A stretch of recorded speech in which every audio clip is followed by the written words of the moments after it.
commence à avoir vraiment faim en plus. Ouais, j'ai la dalle. J'ai une dalle. J'ai fait la FHK, je me suis couché à 2h30, je suis claqué, j'ai putain de dalle. J'ai faim. Ouais, bon, bah, commandons vite alors. Ouais. J'ai lu une news, mais qui m'a complètement défrisé. Défrisé, toi? Défrisé. Ouais, vous le voyez pas, mais en dehors du coffre, il n'y a pas grand monde qui peut. Microsoft est en passe d'atteindre une valorisation de 3 billions de dollars, de 3000 milliards de dollars de valeur.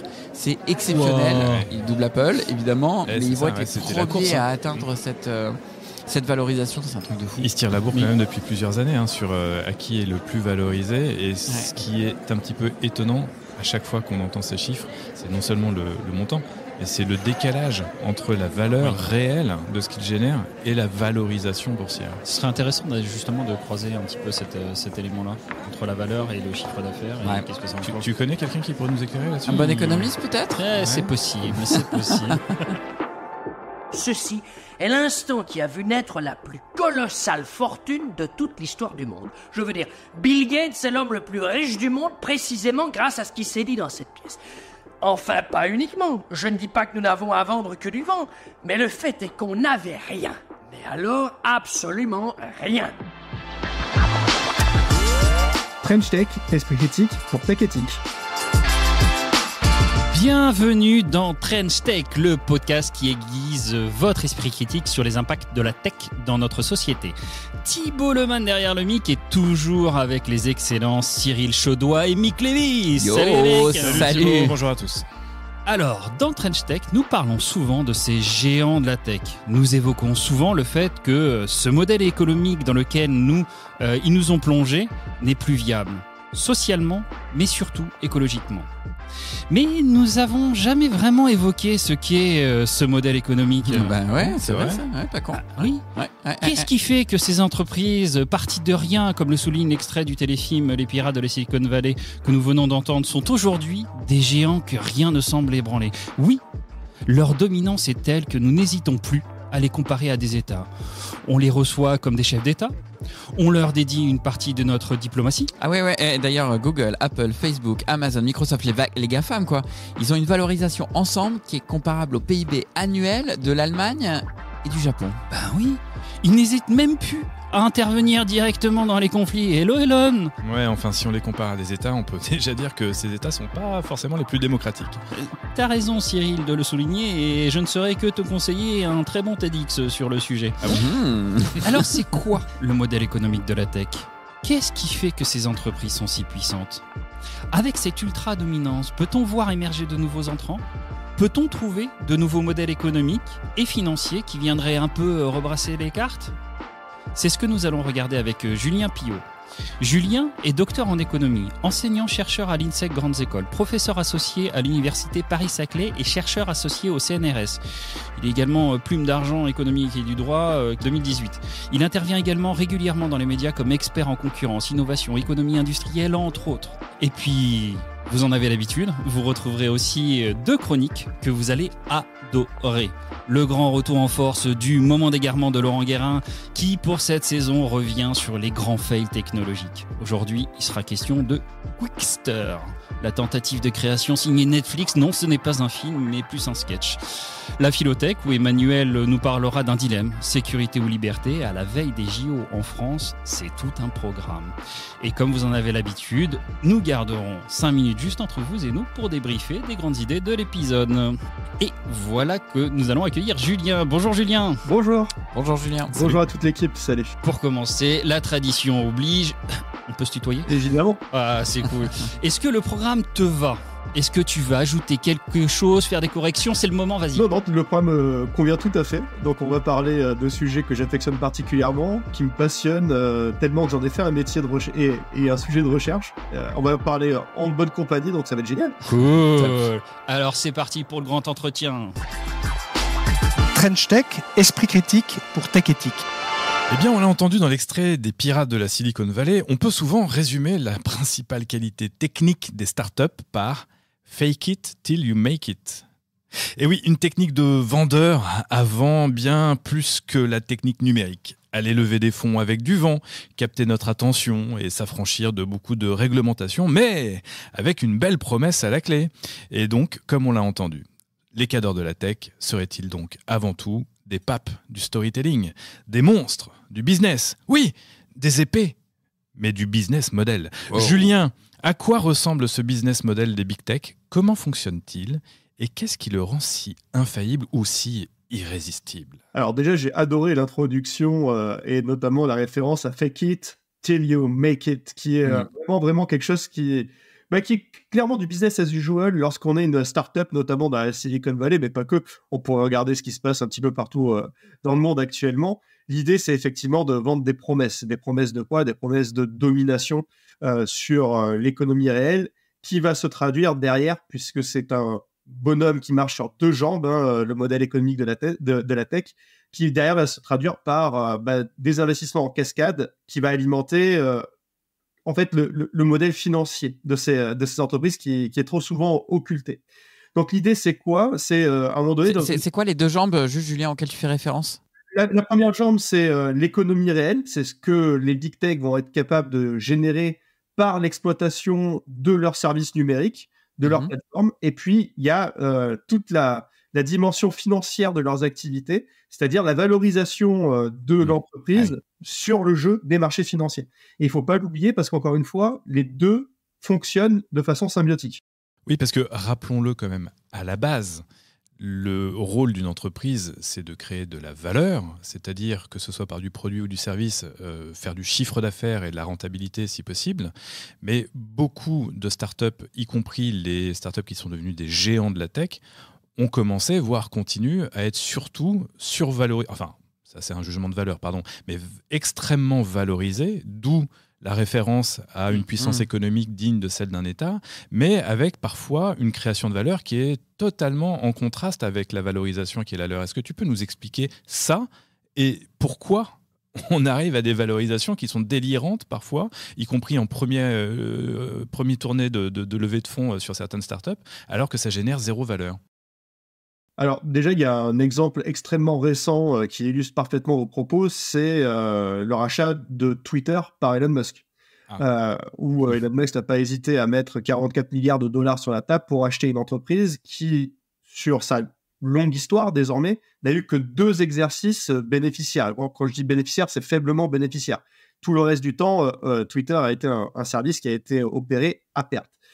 Donc, on a une déconnexion parfois extrêmement manifeste, et Twitter, c'est un petit peu un exemple vraiment canon de ce qui peut se passer parfois, et de façon parfois complètement aberrante, de déconnexion entre la valeur réelle de l'entreprise, c'est-à-dire sa capacité à réellement performer dans l'économie réelle par l'exploitation de ses services, et sa valorisation financière. Donc, effectivement, vous avez mentionné les startups. Les startups vendent une promesse. Elles vendent une promesse et derrière, il y a des investisseurs, des fonds d'investissement, des investisseurs plus patrimoniaux ou des investisseurs plus institutionnels qui croient à cette promesse de la nouvelle application, du nouveau service qui va enterrer tous les autres. On a vu beaucoup de startups entre, on va dire, 2010 et 2018 se monter sur ce modèle-là. Et parfois avec grand succès. On peut penser à Airbnb ou Uber. Il y a des personnes, il y a des investisseurs qui, à un moment donné, ont cru que Uber pouvait devenir la première compagnie de taxi, appelons-la ainsi, mondiale. Et c'est ce qu'est devenu Uber. On appelait ça la quête de la killer app. On voulait la killer app, et ça, c'était de nature à convaincre les investisseurs. Tu l'as mis au passé. Ça me semble encore vrai, non? Enfin, je crois que Airbnb ou Netflix sont toujours pas rentables, et pour autant, leur valo reste exceptionnel. Parce que ce sont des entreprises qui continuent de pouvoir proposer aux investisseurs des rentabilités dans le futur qui sont supérieures aux rentabilités présentes. Tant que les investisseurs croient en la capacité de ces entreprises-là à être plus rentables demain qu'elles ne le sont aujourd'hui, alors ces investisseurs, surtout s'ils sont rentrés relativement tôt dans les tours de table, ont plutôt intérêt à rester au capital de façon à pouvoir bénéficier finalement de la valorisation. Sans vouloir être... c'est un peu la course à l'échalote, parce qu'au fait, Airbnb, ça date pas d'hier, Uber, ça date pas d'hier. Comment est-ce qu'on peut se dire, combien de temps en fait le sujet va marcher? C'est-à-dire qu'une première année, on dit oui, bon, désolé, l'année prochaine, ça sera mieux. Et puis oui, bon, ce sera désolé, peut-être le cas, Thibaut. Pourquoi tu poses la question comme si tu pars du principe que ça n'arrivera pas. Non, mais c'est à quel moment peut-être qu'il faut 20 ans à Airbnb pour être vraiment rentable, mais que par contre, tu auras un effet de levier énorme, non? Enfin, justement, Julien, c'était la question. Si on regarde Tesla, mais c'était ça le sens de ma question, c'est-à-dire que Tesla est déficitaire pendant plus de 7 ou 8 ans, ou je crois que c'est même 10 ans. Ouais. Maintenant, il est enfin bénéficiaire, donc c'est rentable. Tu as d'autres exemples. Google, Facebook, sont tous passés par là. Oui, mais qu'est-ce que t'en penses, Julien? On va demander. Julien, explique-nous ça, Julien. Tranche, parce que là, je peux plus les tenir, les deux là. Non, il a raison. C'est le rapport au temps qui est intéressant. Et toutes les entreprises qui commencent petites ont des phases finalement de croissance déficitaire. Et cette croissance déficitaire, elle est permise par quoi? Par le fait qu'il y ait des investisseurs fidèles qui croient en la capacité sur le moyen, long, voire le très long terme de ces entreprises à devenir extrêmement rentables. Notamment, et tout à l'heure, c'est vous qui avez employé le terme de killer app, si elles arrivent à créer la killer app. Derrière killer app, il y a quoi comme idée? Il y a l'idée selon laquelle l'application, le service qui va être proposé par les entreprises va devenir dominant, voire pourquoi pas éventuellement monopolistique si tant est qu'on lui permette de le devenir. Et donc, ça veut dire que ces services-là, dans la promesse qu'ils portent, et ce de façon très embryonnaire, c'est la possibilité à la fin de dire, en fait, lorsque l'on passera sur de la location de VTC, ou lorsque l'on passera sur la location d'hébergement touristique, ou lorsque l'on voudra regarder un film en streaming, eh bien, il y aura un passage obligatoire.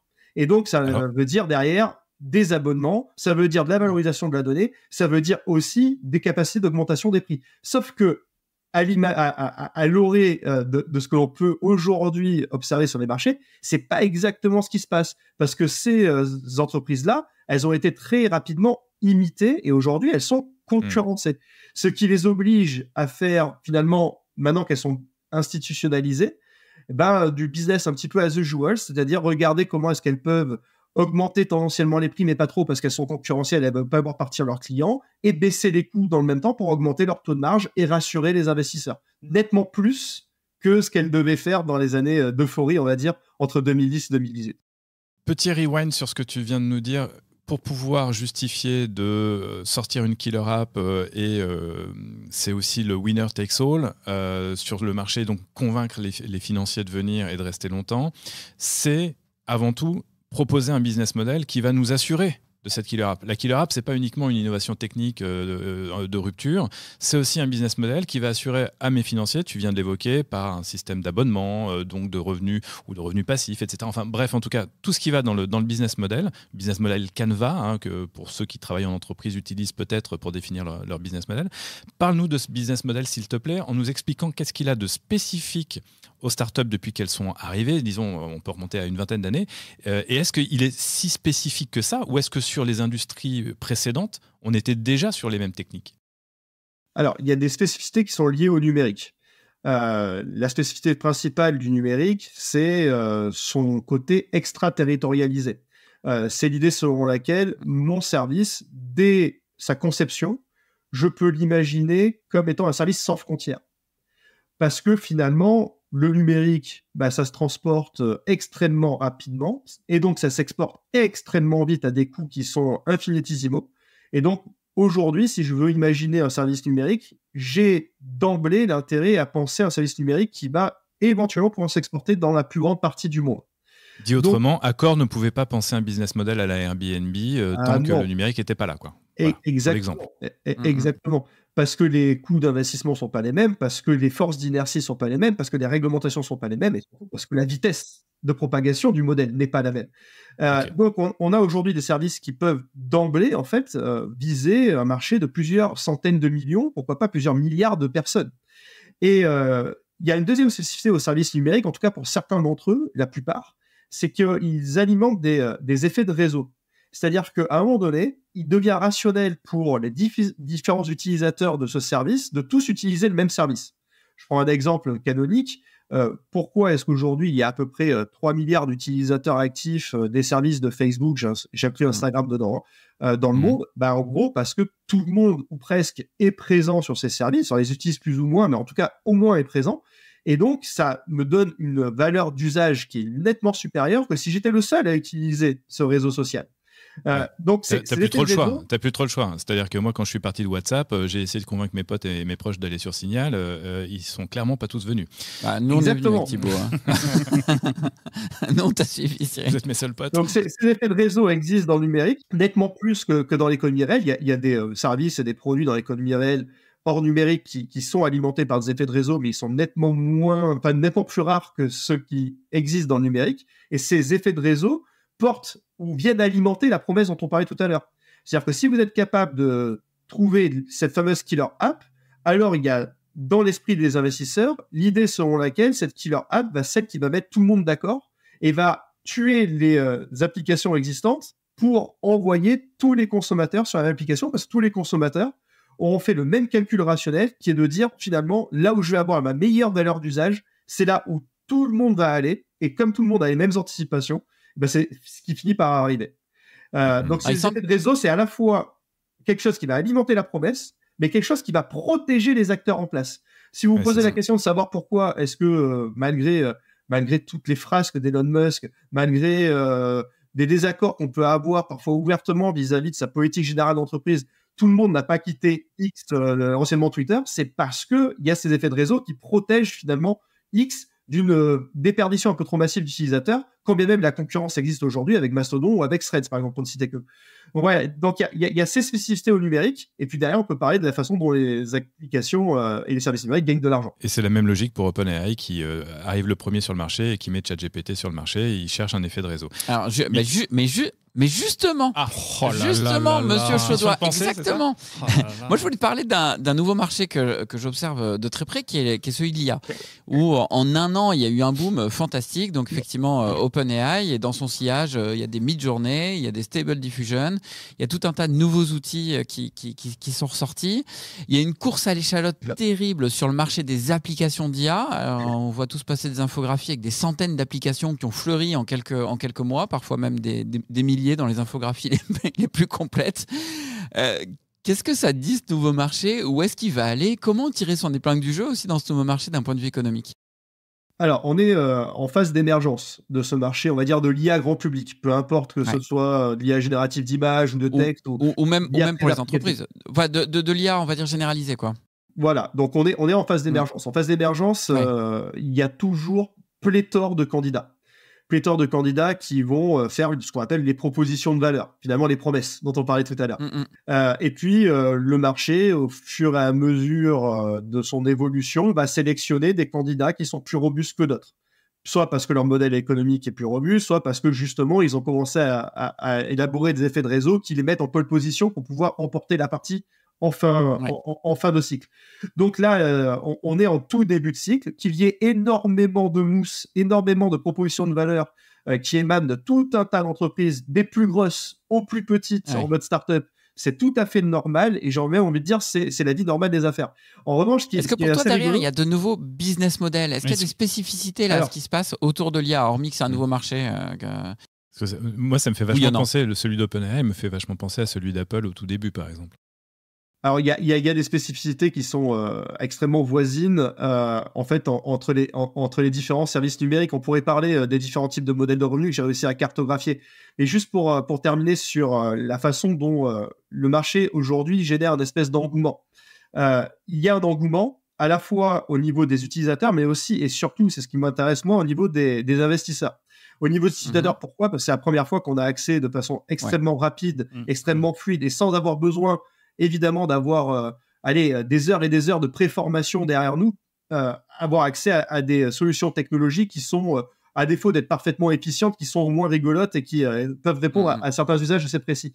Du côté des investisseurs, j'ai envie de dire, l'IA, c'est le nouveau métavers qui lui-même était le nouvel investissement, on va dire, très spéculatif de la tech, une fois que les GAFAM et les Natus sont devenus un petit peu plus institutionnalisés. Ce que je veux dire par moi, là, je te fais le pari que la création de valeur sera pas la même. Et effectivement, ça, on peut faire le pari. En tout cas, bon, j'ai peut-être un biais en tant que professionnel de ce milieu-là, mais il y a beaucoup. Mais moi, j'y crois perso beaucoup plus que le métavers. Hein. Qui le croit. Mais ce qu'il faut comprendre, c'est que les marchés de la tech, par rapport à d'autres types de marchés, sont un peu plus spéculatifs que les autres. Pourquoi? Parce que les acteurs de la tech sont toujours en train de vendre des promesses sur l'avenir. Et in fine, c'est quelque part normal parce qu'ils sont identifiés à raison comme des acteurs de l'innovation. Et l'innovation, c'est le moteur de la croissance économique. Les acteurs qui sont capables d'innover sont ceux qui vont bénéficier d'une forte croissance économique s'ils parviennent à innover réellement. D'où l'incertitude. Donc ça en fait des valeurs qui sont à la fois extrêmement intéressantes pour des investisseurs qui ont le temps long et qui veulent spéculer sur la valorisation de telle ou telle entreprise, mais aussi la contrepartie, c'est que ça en fait des acteurs risqués. Des acteurs risqués qui peuvent ne pas réussir à innover ou peuvent être carrément déclassés si des concurrents à eux arrivent à innover sans que eux soient capables très rapidement de pouvoir suivre le chemin qui a été tracé. Donc, on est face à des acteurs qui attirent de façon certaine et de façon vraiment structurante les investisseurs, notamment les investisseurs qui veulent réaliser des gains spéculatifs de long terme sur la capacité finalement de ces entreprises à sortir régulièrement de nouveaux objets ou de nouveaux services qui vont mettre à peu près tout le monde d'accord. Donc ces entreprises-là ont un modèle, et c'est pour ça que je parlais vraiment tout à l'heure d'un modèle qui marche sur deux jambes. Il y a un modèle vraiment bassement économie réelle où il s'agit de créer des produits et des services et de savoir les monétiser, et on va en parler. Mais il ne faut pas oublier que derrière, ces entreprises-là aussi sont, et elles le savent, c'est vraiment inscrit dans leur ADN, sont soumises au marché financier qui, parce que ils leur font confiance, ces investisseurs qu'on trouve sur ces marchés financiers-là, leur donnent les moyens de mener à bien leur projet de recherche et de développement. Et donc, leur permet de pouvoir se projeter sur l'avenir à travers des innovations potentielles, en fait.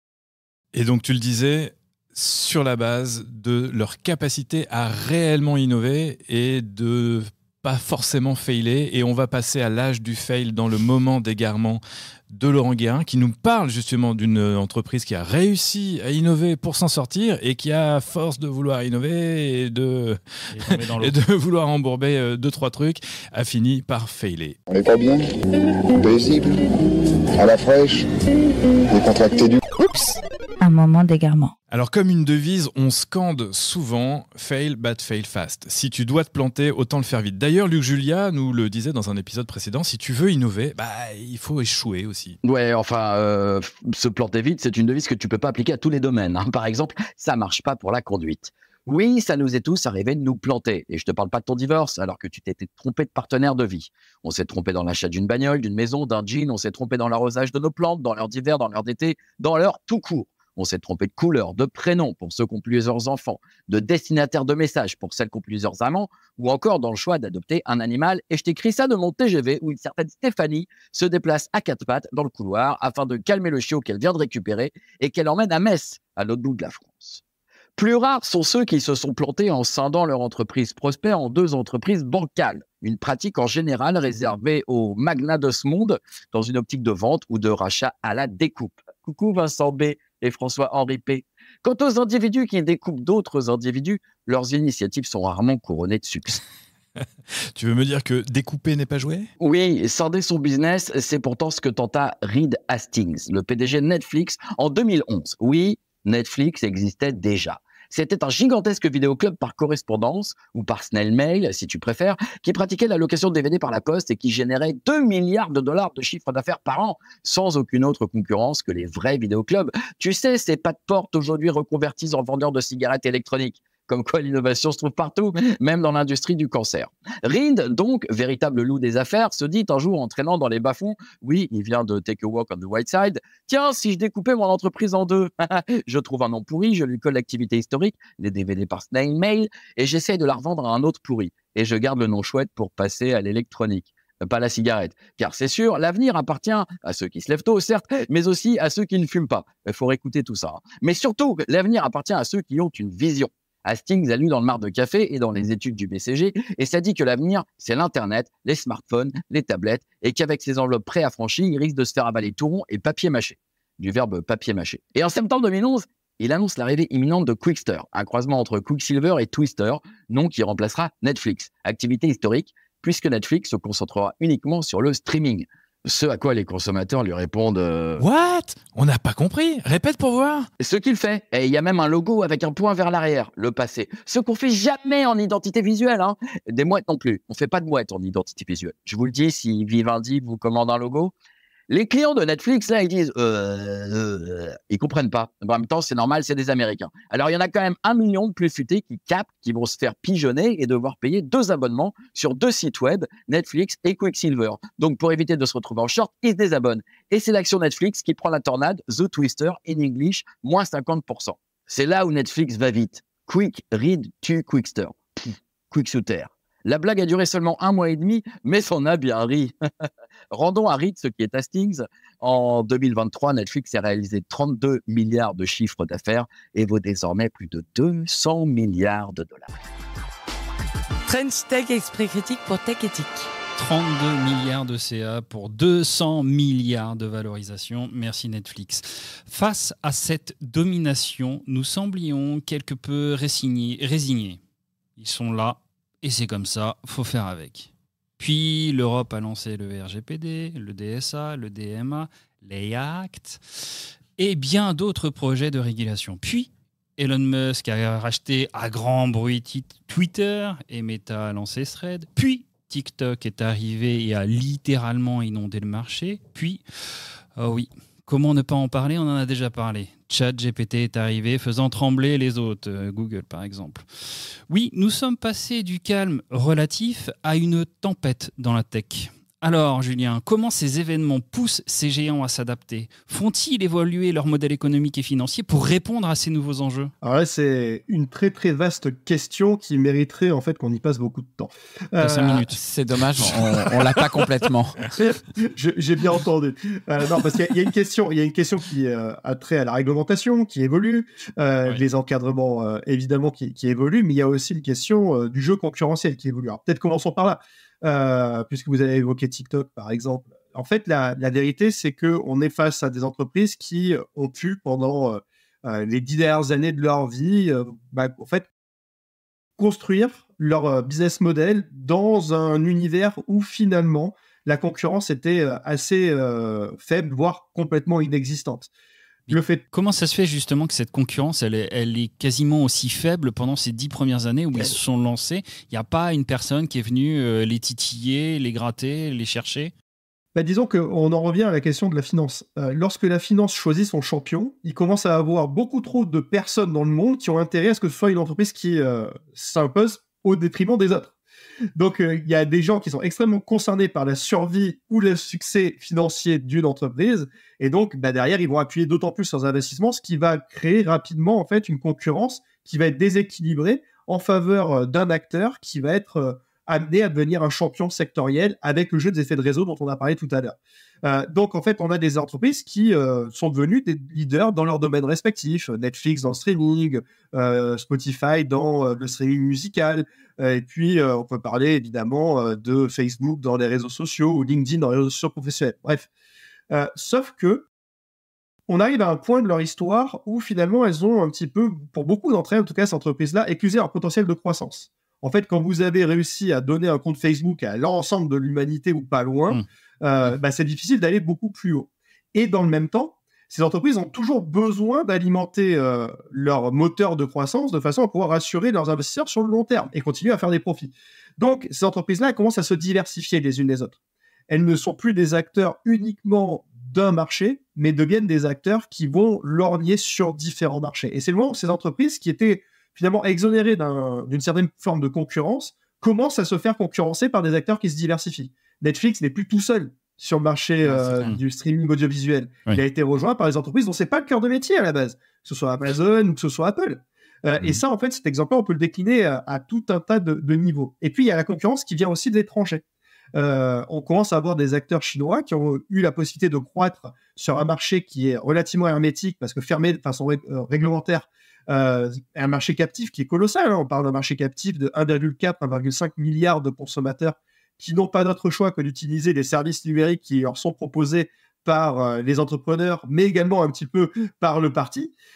Et ces entreprises-là, maintenant, elles commencent qui ont une forte légitimité, qui ont une forte puissance de frappe technologique, mais également financière, commencent à regarder comment aller chercher des parts de marché à l'extérieur des frontières chinoises. Et donc, mais alors là, mais justement, cette prise de recul est passionnante et nous amène une question que je trouve vertigineuse. Parce que les États-Unis, qui est la première puissance économique mondiale et encore plus dans le domaine de la tech, ils sont littéralement entrés en guerre. Et leur ennemi est tout trouvé, c'est la Chine.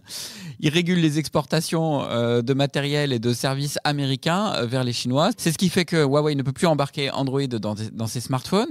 C'est ce qui fait que les boîtes d'IA chinoises n'ont pas accès aux meilleures cartes pour entraîner des IA et donc entraîner les ardeurs chinoises. Ça, c'est le protectionnisme à l'américaine. C'est le protectionnisme à l'américaine, mais il prend une nouvelle saveur avec la tech. Est-ce que ça va marcher et comment on va se débattre là-dedans, la Chine ? Alors, ce n'est pas qu'avec la tech. Les États-Unis ont une politique qui est assez pragmatique en la matière et n'est pas du tout étranger à des mesures protectionnistes sectorielles extrêmement diverses et variées, sitôt qu'il est dans son intérêt d'avoir ce type de mesures protectionnistes. Mais il est vrai que... Ouais, pour le coup, moi, ça me semble pas très nouveau, ça, effectivement. Effectivement. Ce qui est un peu plus nouveau, c'est effectivement la concurrence frontale avec les Chinois. Ça, c'est un tout petit peu plus nouveau parce qu'effectivement, les États-Unis ont identifié la Chine comme leur principal challenger au niveau mondial, à la fois sur le plan économique, mais également sur le plan géostratégique et militaire.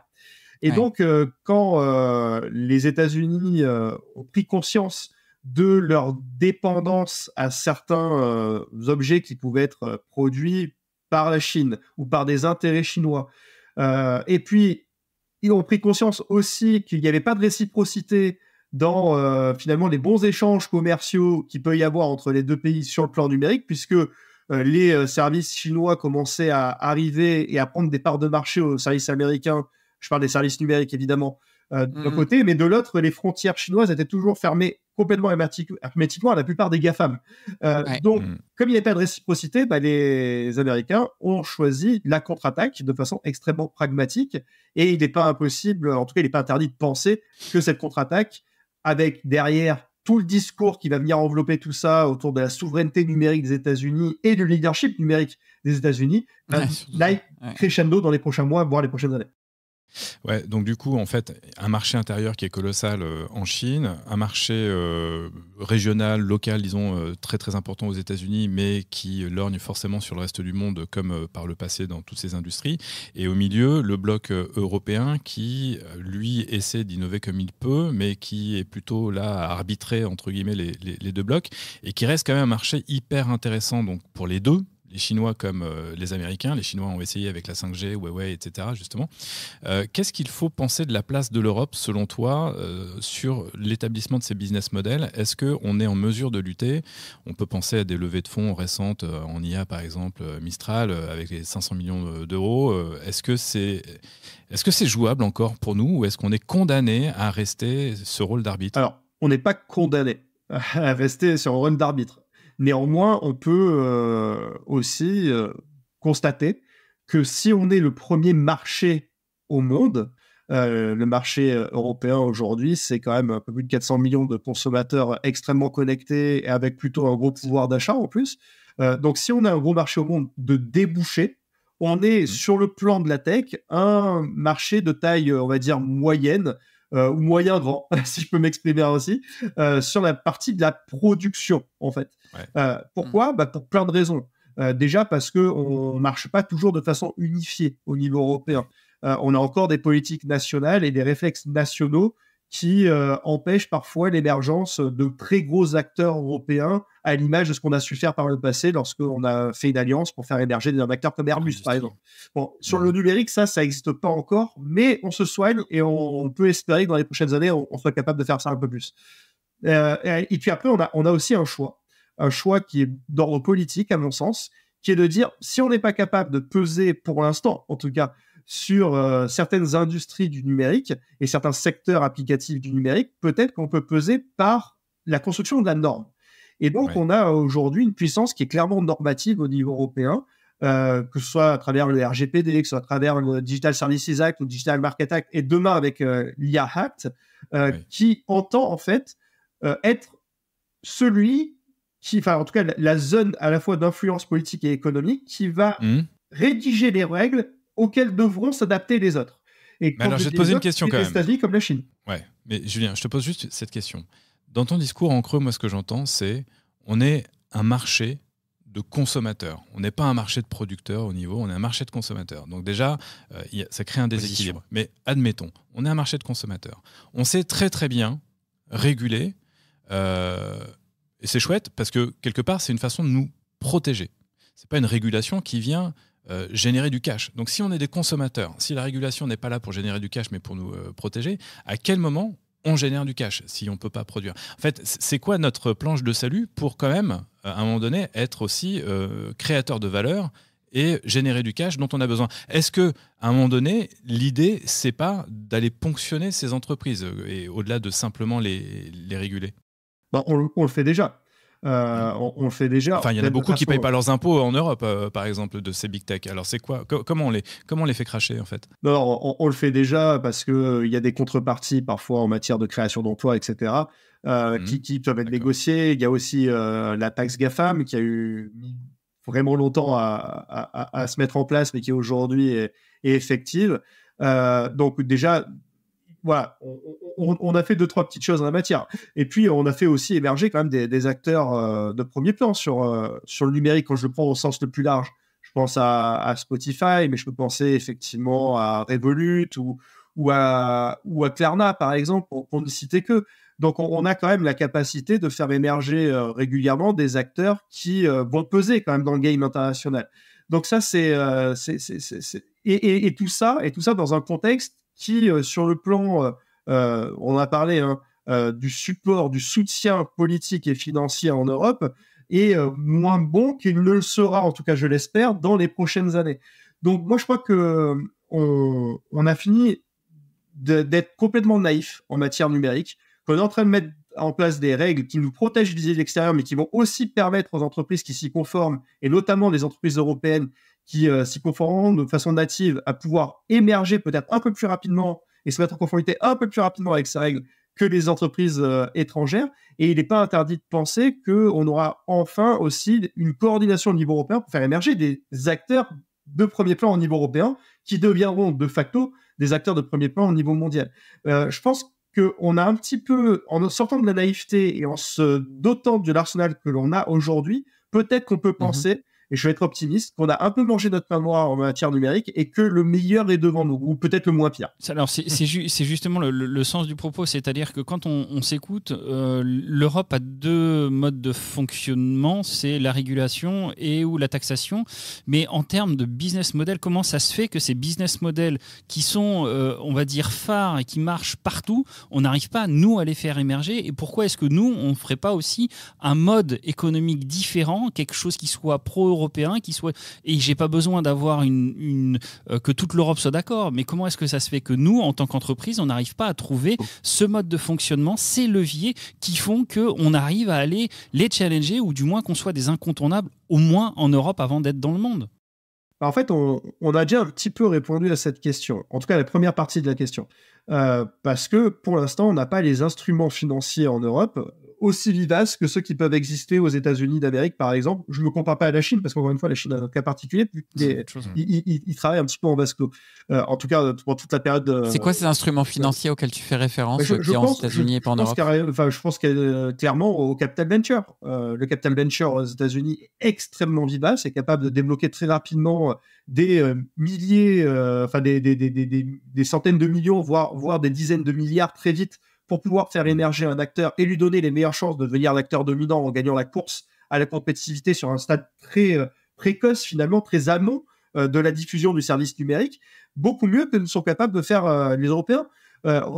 Regardez... T'as d'autres recettes comme ça d'un point de vue financier et économique qui nous manqueraient en Europe? En fait, prenez Deezer. Deezer, c'est le pionnier des services de streaming audio. 2007, Deezer. C'est même antérieur à Spotify.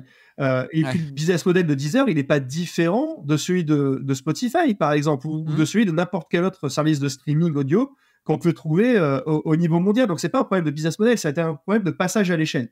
Pour passer à l'échelle, à un moment donné, il faut avoir beaucoup d'argent pour pouvoir le faire, de façon à pouvoir se déployer très rapidement dans tous les pays du monde, faire une grosse campagne d'acquisition et donc mettre beaucoup d'argent sur le marketing, être prêt aussi à perdre beaucoup d'argent avant d'en gagner.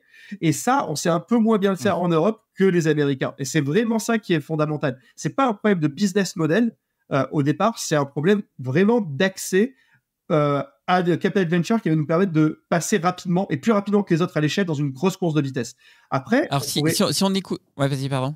Non, mais il y avait une deuxième partie de ta question qui est extrêmement intéressante. Ouais. C'est finalement ces business models-là, ils sont aujourd'hui canoniques. Il n'y a pas un modèle, il n'y a pas un nouveau service numérique qui envisage sa mise sur le marché articulé autrement que par les modèles que l'on connaît, qui sont les modèles de l'abonnement, qui sont les modèles du freemium premium et les modèles de l'exploitation de la donnée de façon directe ou indirecte.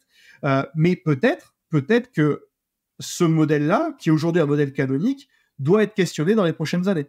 Peut-être que ce modèle-là pourrait être questionné à travers des questions de responsabilité sociale, d'éthique des affaires. Pourquoi pas mettre aussi une valeur à la robustesse de ces modèles-là vis-à-vis de la soutenabilité environnementale et énergétique. Et peut-être que en modifiant les bonnes pratiques que l'on prête aux entreprises, il aurait la possibilité de faire émerger des modèles qui soient autrement articulés que ils ne le sont aujourd'hui, c'est-à-dire uniquement à des fins de profitabilité et de monétisation de la donnée. T'as parfaitement, c'est un véritable dilemme. Et Emmanuel a aussi, lui, un dilemme à nous soumettre qui est un dilemme entre sécurité et liberté. De la philo, de la tech, c'est Philotech. Les Jeux Olympiques et Paralympiques arrivent le 26 juillet de cette année, 2024. Et il y a une question qui semble très fortement préoccuper les autorités publiques. Comment sécuriser au mieux cet événement ? Il semble qu'une option se dessine et qui mérite un tout petit peu d'esprit critique, l'utilisation de la vidéosurveillance. Alors c'est en effet un dilemme moral qui se pose aux décideurs. Doit-on privilégier la sécurité des participants, athlètes et publics, aux Jeux, ou doit-on assurer le respect de leur liberté ? Alors les JOP, ce sont 10 500 athlètes olympiques, 4 350 athlètes paralympiques, 878 épreuves et pas moins de 15 millions de visiteurs attendus. Selon le comité d'organisation des JO, il faudra entre 17 000 et 22 000 agents de sécurité par jour, dont 2 000 pour la seule cérémonie d'ouverture qui devrait réunir 600 000 spectateurs. Problème de taille, Paris n'est à date sécurisé qu'à 25% des besoins en agents privés. Alors certes, les forces de police et l'armée seront mobilisées, mais ça reste très insuffisant. Du coup, il a fallu trouver une solution palliative et, bien entendu, la vidéosurveillance s'est imposée comme une option de choix. Cela étant, si la sécurité pourrait être ainsi assurée, se pose la délicate question du respect des libertés individuelles dans un environnement surveillé. D'où le dilemme morale-sécurité versus liberté. Mais du coup, comment on gère ce genre de situation très concrètement ? Alors la première des choses, c'est la délibération. Je rappelle ce qui est écrit dans les recommandations sur l'IA de confiance de 2019. Lorsque des tensions entre des principes surviennent, je cite, « des méthodes de délibération responsables devraient être établies pour faire face à ces tensions ». Alors, il existe plusieurs méthodes de délibération, mais l'important, c'est surtout, 1, de reconnaître l'existence d'une tension éthique, 2, de clarifier les valeurs qui sont en conflit, 3, de résoudre rationnellement le ou les conflits, et 4, d'établir un dialogue avec les parties prenantes. En tout état de cause, il faut suivre une méthodologie accompagnée par un expert de l'éthique. Alors, tu me diras pourquoi un expert, au-delà du fait que je prêche sur ma paroisse ? Eh bien, parce que la délibération, ça va demander de la neutralité axiologique et la mobilisation de concepts d'éthique. En l'occurrence, par exemple, quand on est ici, on pense tout de suite à la doctrine du double effet de saint Thomas d'Aquin, qui nous dit que, je cite, « rien n'empêche qu'un même acte ait deux effets, dont l'un seulement est visé, tandis que l'autre ne l'est pas ». On peut donc justifier une fin désirable par des moyens discutables, à condition que les effets de ces moyens ne soient pas désirés pour eux-mêmes. On peut aussi mobiliser les réflexions de William Ross sur ce qu'on appelle les devoirs prima facie, qui sont des devoirs moraux évidents selon les circonstances, et les devoirs réels qui sont, eux, absolus. L'idée étant ici de se concentrer sur les devoirs prima facie pour éviter de rester coincé sur des injonctions morales absolues contradictoires. Alors en fait, ce que tu dis, c'est que la délibération, elle permet d'opérationnaliser l'éthique, c'est ça ? Exactement. Dans le cas qui nous occupe, le dilemme qui se pose est entre deux valeurs, sécurité et liberté, mais aussi entre deux approches. La déontologie, qui impose le respect d'un devoir, et le conséquentialisme, qui invite à s'interroger sur les conséquences de cette injonction.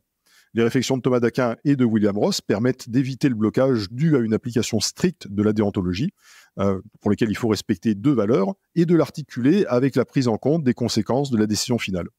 Pour l'heure, avec la loi JO, l'option retenue par les pouvoirs publics, eh bien, c'est une dérogation, je cite, à titre expérimental, jusqu'au 31 décembre 2024, au devoir de liberté. Ce qui leur vaut d'ailleurs les foudres d'Amnesty International et certaines réserves du Conseil d'État. Pas sûr que la délibération et l'esprit critique ont été au centre de cette décision. Trench Tech, esprit critique pour Tech Éthique. Wow. Bon, bah, ça secoue un petit peu ces histoires de JO. Et puis, on va rester sur une thématique sportive puisque, au niveau du sport, on voit bien que la tech est un sport qui se pratique à très, très haut niveau. Mais bon, tout cela a un coût. Un coût social, d'une part. Vous avez déjà écouté tous nos épisodes sur les deepfakes, sur le cyberharcèlement, sur l'injustice sociale ou encore sur les risques de l'électronisme. Et aussi un coût environnemental, d'autre part. La génération d'une image avec Midjourney ou un autre outil d'IA génératif consommerait autant d'énergie que la charge complète d'un smartphone. On évalue que le numérique émet 5% des gaz à effet de serre au niveau mondial. Et pire, il pourrait bien nous rester que 30 ans de numérique devant nous, puisque à force d'épuiser les terres rares, les métaux nécessaires à faire nos smartphones, à faire les serveurs, à construire des data centers, des écrans, etc., il pourrait ne nous en rester que pour 30 ans. Alors, Julien, le modèle économique sur lequel toute la tech est fondée, est-ce qu'il est vraiment durable ? Et cette histoire de 30 ans d'horizon devant nous, comment il faut le vivre d'un point de vue économique ? D'un point de vue psychologique, on sait. Si vous me demandez une réponse absolument tranchée sur la question, je vais vous dire que non, en l'état actuel de nos connaissances, à l'état actuel de nos réserves, à la fois de métaux, mais également de capacité à pouvoir produire de l'énergie en abondance dont se nourrit le numérique. Et en l'état actuel de nos technologies, le numérique n'est pas soutenable. Maintenant, je vais faire un petit moment autopromotion. Il se trouve que je suis l'auteur d'une note qui a été publiée sur Vie Publique. Vie Publique, c'est un site gouvernemental qui dépend directement des services du Premier ministre. Et il m'avait commandé une note sur la façon de pouvoir réconcilier, si tant est que ce soit possible, le capitalisme numérique, d'une part, qui est fortement générateur de valeur, et la transition écologique, d'autre part. Et effectivement, si vous lisez attentivement cette note... Gros sujet. Sujet facile à réconcilier, ouais. C'était très simple. J'ai adoré les services de la documentation informatique et légale et administrative. Donc, service du ministre. Mais bon, je m'y suis plié avec grand plaisir et c'était extrêmement intéressant. Donc, effectivement, on a un vrai souci. On a un vrai souci de soutenabilité parce qu'il y a une empreinte écologique du numérique qui est tout sauf neutre et surtout qui progresse extrêmement vite. En fait, en 2022, le numérique, pour un pays comme la France, c'était déjà 2,5% de l'empreinte carbone de la France. Juste pour les services numériques.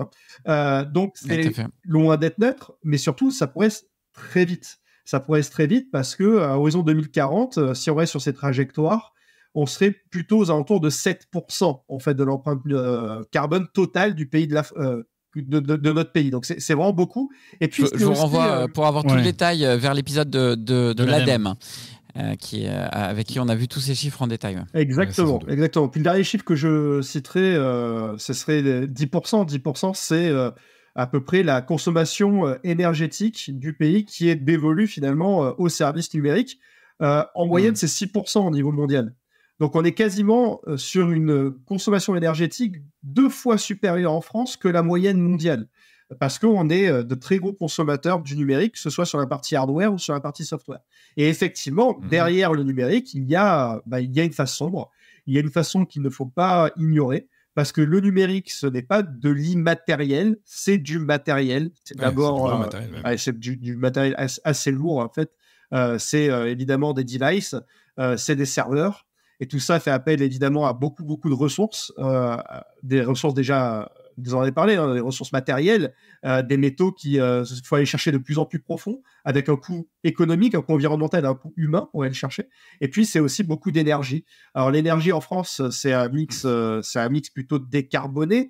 Il n'en demeure pas moins que nos appels en énergie progressent plus vite qu'une capacité de production d'énergie supplémentaire.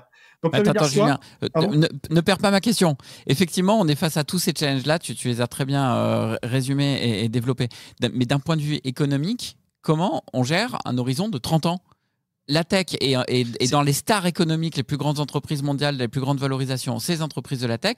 Et pourtant, dans 30 ans, elles pourraient très bien ne plus du tout pouvoir exercer leur métier. Ce chiffre, ils doivent bien l'avoir, ces fameux géants. Donc, ils doivent forcément avoir un plan, ou j'espère qu'ils ont au moins un plan. Sinon, c'est une vision court-termiste de la bourse qui compte uniquement, en fait. C'est une partie de la réponse, en tout cas. Mais je suis extrêmement sérieux. Parce que si on sort du numérique 2 secondes, on a des rapports du GIEC qui sont plus alarmants les uns après les autres et qui nous disent que si on ne sort pas de nos trajectoires, il y a à la fois de production, de consommation et donc de mode de vie, et puis derrière, finalement, de notre système économique, on court à la catastrophe parce qu'à un moment donné, on va manquer de ressources, mais surtout parce qu'on aura suffisamment altéré à la fois l'atmosphère, on aura suffisamment provoqué de réchauffement climatique pour rendre une partie de la planète absolument invivable avec toutes les problématiques que ça posait derrière en matière de cohabitation, on va dire, pacifique. Donc, en fait, on a ces rapports-là. Est-ce que ça change de façon complètement décisive la façon dont les agents économiques, qu'il s'agisse des individus, qu'il s'agisse des investisseurs, qu'il s'agisse des institutions étatiques, est-ce que ça change de façon décisive leur comportement? La réponse pour l'instant est non. Donc, derrière le numérique, on nous dit effectivement, on est sur une trajectoire qui est aujourd'hui pas soutenable. Et en plus de ça, effectivement, du fait de la raréfaction de certains métaux, on pourrait être empêché de pouvoir continuer à alimenter une machine de croissance sur le très long terme à horizon de 30 ans. Mais en vérité, ce qui se passe sur le numérique se passe de la même manière au niveau des rapports du GIEC. C'est que tout le monde espère, de façon un peu secrète et peut-être de façon un petit peu trop utopique aussi, qu'on va trouver la méthode de production, la technologie miracle qui va nous permettre de faire mieux dans les prochaines années. De faire ça repose sur l'espoir. Donc, est-ce que les marchés sont biaisés? Est-ce qu'il y a une myopie des marchés? Très probablement. Mais après, il est vrai que du fait aussi des recherches qui sont en cours en matière de recyclabilité de certains métaux, en matière aussi de moindre consommation d'énergie pour pouvoir faire tourner des serveurs, etc., dont on a besoin pour le service numérique, probablement que à périmètre constant, du fait de ces gains de productivité, le numérique de demain sera un peu moins consommateur de ressources qu'il ne l'est aujourd'hui. Et si on utilise 10 fois plus, on est dedans. Ça fait partie des scénarios de l'ADEME, effectivement, mais dont il nous confiait quand même qu'il fallait des efforts colossaux pour arriver à ce type de réalité. Je reviens juste 2 secondes quand même sur ce que tu dis. Les rapports du GIEC, ok, mais bien avant le GIEC, et il y a 60 ans de ça, les premiers scientifiques alertaient notamment les compagnies pétrolières, et bien souvent, ils étaient financés par les compagnies pétrolières, de façon assez honnête d'ailleurs. Les premiers annonçaient ce que le rapport du GIEC, finalement, nous dit aujourd'hui, est quasiment à la virgule près. Donc, moralité, ça fait 60 piges qu'on sait et ça fait 60 ans que l'on ne fait rien. En revanche, ce qui arrive aux géants du pétrole qui doivent se réinventer, parce qu'eux-mêmes, si c'est la fin des hydrocarbures, il faut bien se réinventer. Là, les géants de la tech, non seulement ils ont les 2 pieds dedans, comme tout autant que les géants du pétrole et nous tous. Donc, on ne va pas me faire croire qu'ils n'ont pas la vista de ce qui va se passer dans 30 ans. Donc, soit c'est effectivement un aveuglement des marchés et donc c'est take the money and run. Désolé pour tous ces anglicismes depuis le début de l'épisode, mais soit il y a une question, la question qui est la mienne, ça c'était plus pour remettre un peu en tout cas les pendules à l'heure ou mes convictions. Oui, j'accélère, Mick, mais à un moment donné, il faut quand même aussi dire ce qu'on pense. Et ma question est la suivante, puisque c'est les cadors des business models qui savent attirer les foules, quelle est la possibilité qu'ils puissent trouver des business models qui aient davantage d'externalités positives, ou en tout cas moins d'externalités négatives, tout en étant excitants. Parce qu'on le sait tous, le problème aujourd'hui du sujet du réchauffement climatique, c'est qu'il fout les jetons et qu'il y a toujours un discours moralisateur, donc ça fait fuir les gens. Or, eux, ils savent très très bien nous agiter les paillettes, nous mettre mets-moi des paillettes dans les yeux, Kevin. Eux, ils savent le faire. Donc pourquoi ils ne trouvent pas le business model qui va nous mettre des paillettes dans les yeux, mais tout en étant positif pour le reste de la société? Je crois qu'aucune entreprise au monde, à plus forte raison que désormais il y a des bilans RSE qui sont demandés, qu'il y a aussi de la part des consommateurs, mais aussi de la part des professionnels qui travaillent dans les entreprises en question, un contrôle éthique plus fort qu'il ne l'était il y a encore quelques années. Regardez les difficultés à l'embauche que peuvent avoir certaines grosses entreprises qui sont perçues comme trop polluantes pour avoir envie, par exemple, pour des jeunes talents, de s'y projeter.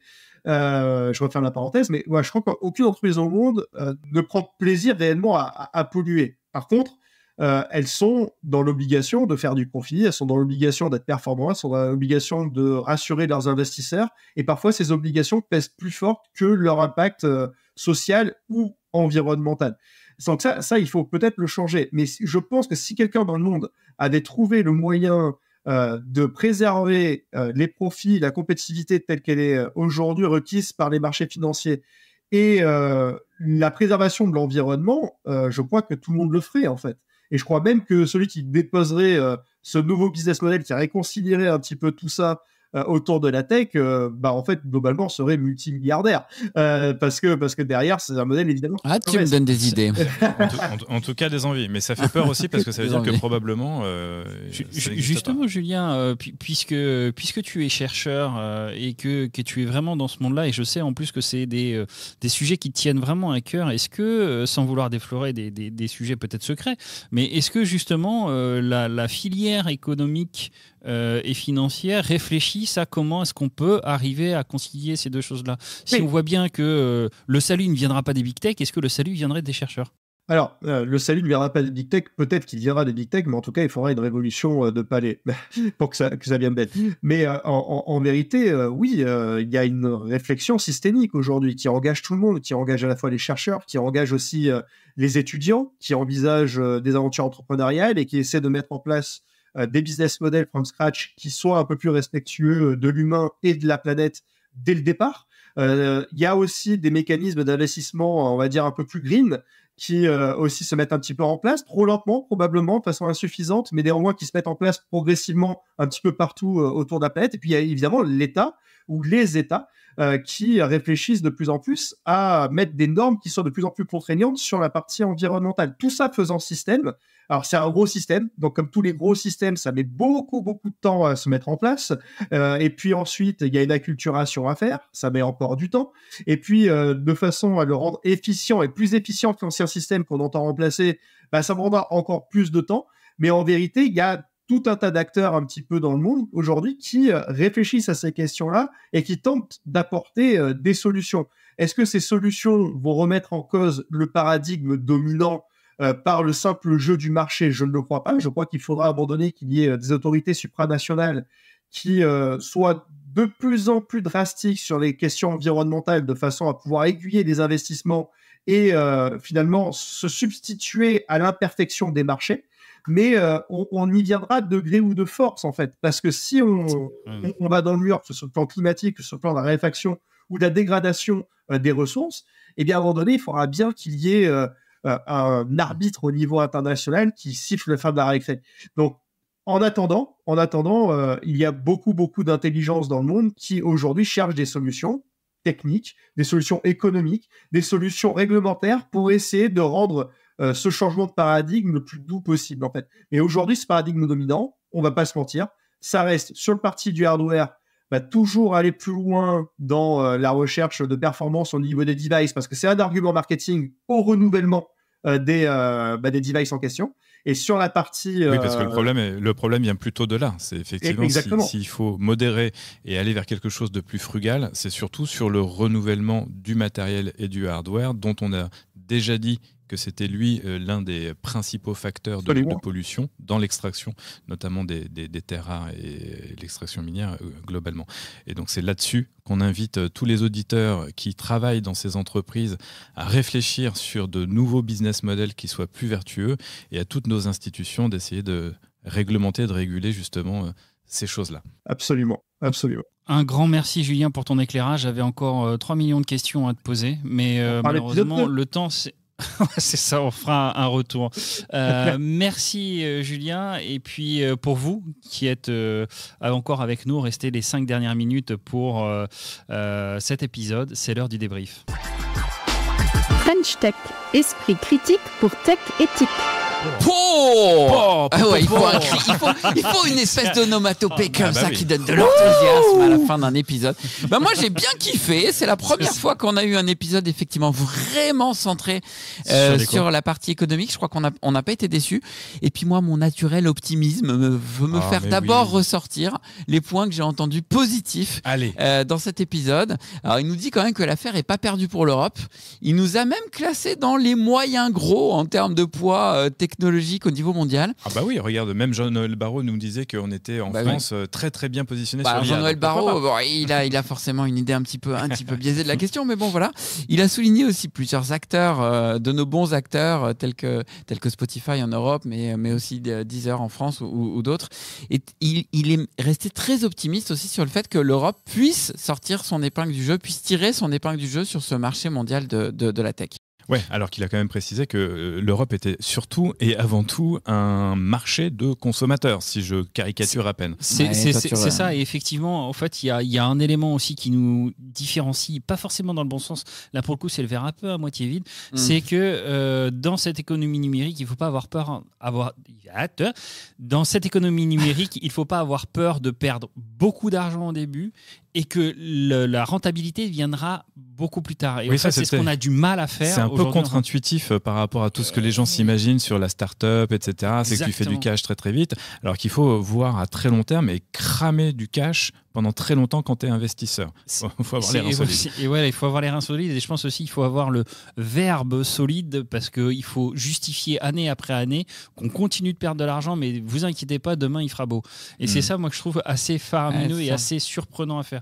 En France, j'ai du mal à le voir. Mais tu as raison, toute l'économie de la tech, elle repose du coup sur l'espoir que ça marche, sur la confiance des investisseurs dans le discours des fondateurs, et finalement sur le fait d'un avenir positif. Mais c'est un pari, ça l'a toujours été finalement sur la bourse, mais là c'est à des niveaux peut-être jamais atteints. Alors l'avenir positif, justement, moi aussi j'ai envie d'être positif et de voir ce coup-ci le verre à moitié plein. Il nous dit qu'il y a, écoutez bien, un boulevard pour vous qui nous écoutez, pour celle ou pour celui qui arrivera avec le modèle économique qui pourra combiner performance, profitabilité, désirabilité et externalité positive. Parce qu'il nous dit en creux, finalement, ça n'existe pas. Et ça n'est peut-être pas prêt d'exister. Ça, c'est le côté verre à moitié vide. Non, mais franchement, on peut quand même... Ces mecs-là sont des super tueurs techniquement, et ils ont su nous faire avaler tant de couleuvres qu'ils doivent bien quand même réussir aussi à être super forts pour trouver des business models qui vont continuer de rendre sexy demain, tout en étant, sinon positif, au moins le moins négatif possible. Mais je pense que justement, c'est ce qu'il nous disait, c'est ce qu'on entend d'épisode en épisode, c'est que cette solution ne pourra venir que par la réglementation. Si on regarde la voiture électrique aujourd'hui, elle n'aurait jamais vu le jour si on n'avait pas la réglementation. Donc c'est la peur du gendarme uniquement ? Oui, c'est qu'au fait là, on voit bien, la planète brûle, donc il n'y a pas de... Tous les études montrent que ça brûle, et que là, eux, ils sont en train de regarder comment est-ce qu'ils vont faire plus de profit avec le même modèle, sans essayer de le changer. Donc finalement, c'est que par la réglementation, ou quand on va leur dire, écoutez, vous n'avez plus le choix, il faut réinvestir, que la solution soit bonne ou pas bonne. Parce qu'aujourd'hui, on peut recritiquer. Oui, mais tu sais comment que d'un autre côté, quand on dit ça, tous les autres disent, oui, mais la réglementation tue l'innovation, dont on a prouvé que ce n'était pas vrai, qu'on fait l'épisode avec Joël Toledano, etc. Mais du coup, problème de croissance. Donc en fait, on tourne en rond, tout ça est systémique. Et c'est là où j'aime bien ton appel. Oui, appel très officiel à vous qui nous écoutez. Si vous avez la solution, si vous pensez l'avoir de ce business model magique, eh bien, on vous attend de pied ferme dans Trench Tech. Trench Tech. Et voilà. Plus ou moins 60 minutes viennent de s'écouler et normalement, votre regard sur le modèle économique de la tech est désormais un peu différent. Car les enjeux éthiques que soulève l'environnement technologique dans lequel nous baignons méritent encore notre attention à toutes et à tous. Concepteurs, commanditaires ou simples usagers, nous avons le droit et la responsabilité de nous renseigner et de nous challenger, de penser ces sujets pour être acteurs plutôt que spectateurs. Trench Tech, c'est fini pour aujourd'hui. Mais vous pouvez nous retrouver et retrouver tous nos épisodes sur votre plateforme de podcast préférée. Vous voulez nous aider à propager l'esprit critique pour une tech éthique ? C'est très simple et gratuit. Laissez-nous 5 étoiles et un commentaire sur votre plateforme de podcast et plongez la réflexion sur les médias sociaux, LinkedIn, Twitter ou Instagram où nous y sommes. Comme l'a écrit Françoise Giroux, les bourses ne traduisent pas l'état des économies, mais la psychologie des investisseurs.